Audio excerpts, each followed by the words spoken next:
দিন রাত এক করে পড়েছে। এমন অনেক ফ্যামিলি প্রোগ্রাম ছিল যেটাও মিস দিয়েছে ওর পড়ার জন্য। প্রতিটা আসলে বলে বোঝানো সম্ভব না, অনেক ভালো লাগছে। গোল্ডেন A+ পাইছি, টোটাল নাম্বার অনেক ভালো আসছে। মানে আমার এখন মনে হচ্ছে আমার পিছনে আমার আম্মু আমার টিচাররা যে এফার্টটা দিছে ওটা ফাইনালি একটা ফল হিসেবে বের হয়েছে, ওটার জন্য খুবই ভালো লাগছে আর অনেক খুশি আমি। আমার সাকসেসের পেছনে আমি তো পরীক্ষা দিছি আমার মাও অনেক কষ্ট করছে, আমার বাবাও অনেক কষ্ট করছে, আমার স্যাররাও অনেক আমাকে লাস্টে অনেক টানছে, ওদেরকে অনেক অনেক থ্যাংক ইউ। আর আজ সব থেকে অনেক বড় থ্যাংক ইউ আমার গডকে। হ্যাঁ, ফ্রেন্ডরা আমার ডিপ্রেশনকে পুরো কাটাই দিছে, ওরা আমাকে ইমোশনালি অনেক সাপোর্ট করছে এবং সবাইকে থ্যাংক ইউ। আমি ভগবানের আশীর্বাদে, মা বাবার আশীর্বাদে GPA 5 পেয়েছি। আমি সারাটা জীবন মানে অনেক পরিশ্রম করেছি, এর সাথে সাথে আমার মা বাবাও অনেক পরিশ্রম করেছে। আমার বাসার টিচার বলো, স্কুলের যত টিচার আছে সবাইকে বলতে চাইবো অনেক অনেক ধন্যবাদ এত পরিশ্রম করার জন্য।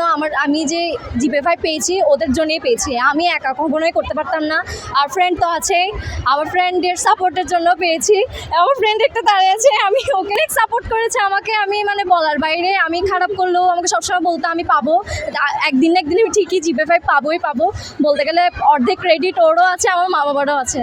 সবচেয়ে বড় কথা আলহামদুলিল্লাহ রেজাল্ট ভালো করছি। আমি আমার ক্রেডিটটা আমার আব্বু আম্মু, আমার টিচার, সব টিচার, স্কুলের টিচার বলেন, কোচিংয়ের টিচার, বাসার টিচার, আমার আব্বু আম্মু সবাইকে জানাবো। আমার যে আজকে কত আনন্দ লাগছে সেটা আমার মনে হচ্ছে আমার সেই GPA 5টা মনে হয় আমিই পেয়েছি।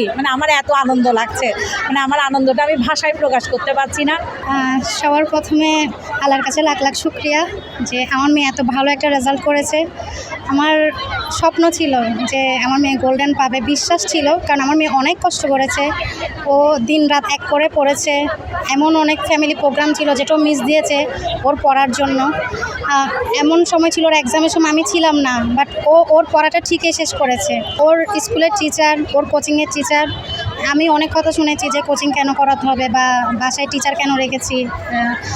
আসলে একটা গাইডলাইন্সের জন্য এগুলো দরকার আছে। আমার মেয়ে পরিশ্রম করেছে, বাট ওকে একটা গাইড দেওয়ার জন্য যেটা দরকার, ওর স্কুলের টিচার, ওর কোচিংয়ের টিচারও অনেক হেল্প করেছে। আর সবচেয়ে বড় কথা হচ্ছে আমার মেয়ের ফোকাস ছিল যে ওর গোল্ডেন A+ পাবেই। ও ওই ফোকাস নিয়েই পড়াশোনাটা করেছে। আমি ছিলাম না বাসায়, অনেক সময় বিভিন্ন কাজে ছিলাম, বাট ও কখনো পড়ায় ফাঁকি দেয়নি। ও সবসময় ওর পড়াটা ঠিকই শেষ করে দেন উঠেছে, যে আম্মু নাই পড়ায় ফাঁকি দিব, পড়বো না, এটা আমি কখনো আমার মেয়ের কাছে পাইনি। আমি বাসায় ছিলাম না, বাট ওর পড়াও ঠিকই করেছে, ওর হোমওয়ার্কও ঠিকই করেছে। কোনো সময় আমাকে বলতে হয়নি যে মা তুমি পড়তে বসোনি কেন, তুমি এটা করছো না কেন, কখনোই বলতে হয়নি। ওর এক্সামের সময় আমি হসপিটালে ছিলাম, বাট আমার মেয়ে আমাকে হতাশ করেনি। এই দিনটার জন্য আজকের দিনটার জন্য আমি যে কত অপেক্ষা করেছি, কখন এই দিনটা আসবে, আমি আপনাদের সামনে কথা বলবো, এটা অনেক বড় একটা আমার স্বপ্ন ছিল যে আমার মেয়ে ভালো একটা রেজাল্ট নিয়ে আসবে, আমি এভাবে আপনাদের সামনে কথা বলবো। আমার স্বপ্নটা আমার মেয়ে আজকে পূরণ করেছে। আমি প্রাউড ফিল করতেছি আমার মেয়েকে নিয়ে, যে আমার মেয়ে আমার স্বপ্নটা পূরণ করেছে।